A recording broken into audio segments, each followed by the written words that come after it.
Patuloy ang pagdagsa ng mga pasahero sa Parañaque Integrated Terminal Exchange o PTEX.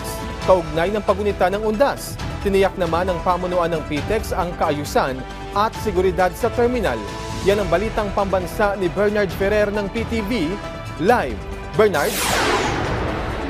Alan, tuloy-tuloy ang dating ng mga pasahero sa Parañaque Integrated Terminal Exchange o PITX, kabilang na ang mga uuwing probinsya para sa undas.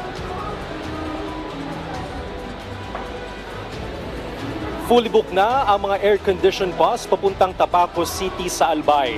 Kasunod ito ng pagbabalik normal ng biyahe papuntang Bicol Region matapos ang pananalasa ng severe tropical storm Christine. Normal na rin ang biyahe papuntang Visayas. Sa taya ng PITX, aabuti ng 1.4 million ang pasahero na inaasang dadagsa sa terminal para umuwi ng probinsya ngayong undas. Sapat naman ang mga babiyaheng bus. Naman po tayong special trips na nakuha from LTFRB na permits. So nadagdagan naman po ang ating mga biyahe. Nakadeploy na rin ang mga tauhan ng Philippine National Police upang matiyak ang seguridad ng mga pasahero.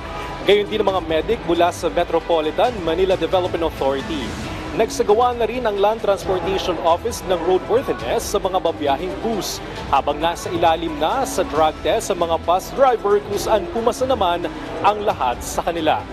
Alan, pinapaalalahanan ng publiko na mag-ingat sa mga kolorum na sasakyan na nag-aalok ng sakay ngayong undas. Isa kasing kolorum na sasakyan ang nahuli ng mga tauhan ng Land Transportation Office sa labas lamang ng PITX.